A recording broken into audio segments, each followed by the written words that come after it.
코로나19로 어려움을 겪은 지난해 우리 경제가 마이너스 1%의 성장률을 기록하며 IMF 외환 위기 이후 처음으로 역성장을 한 것으로 나타났습니다. 다만 정부 재정과 수출에 힘입어 역성장 폭을 줄이면서 OECD 회원국들의 전망치와 비교해 보면 가장 양호한 수치를 보였습니다. 김진호 기자의 보도입니다. 코로나19 충격으로 1년 내내 휘청였던 지난해 우리 경제의 성적표는 역성장이었습니다. 한국은행이 밝힌 지난해 우리 경제 성장률은 마이너스 1%.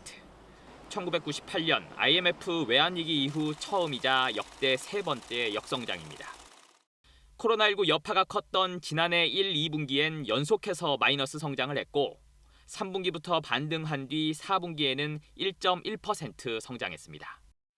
하반기 반등에는 수출이 큰 역할을 했지만 같은 기간 민간 소비는 성장을 멈추거나 오히려 뒷걸음질 쳤습니다. 결국 지난해 민간 소비는 5% 감소하며 역성장의 가장 큰 배경이 됐습니다. 민간 소비 파트가 꽤 위축이 돼 있는데 그 위축돼 있는 거가 지금 지속되고 있기 때문에 코로나19의 영향을 완전히 벗어났다 말하기는 어려울 것 같고요.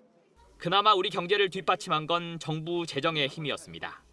지난해 민간 성장 기여도가 마이너스 2%포인트를 보인 반면 정부 성장 기여도는 1%포인트를 기록했습니다.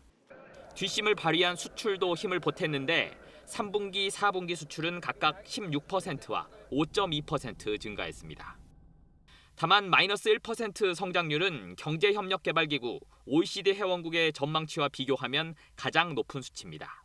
주요 20개국 중에는 중국에 이어 두 번째입니다. 이와 관련해 홍남기 경제부총리는 선진국들보다 역성장 폭이 훨씬 작아 우리 경제가 위기에 강한 경제임을 다시 입증했다고 평가했습니다. 다만 수출 선방과는 달리 장기화하는 내수 부진에 따른 민생의 어려움은 가장 뼈아픈 부분이라고 지적했습니다. KBS 뉴스 김진호입니다.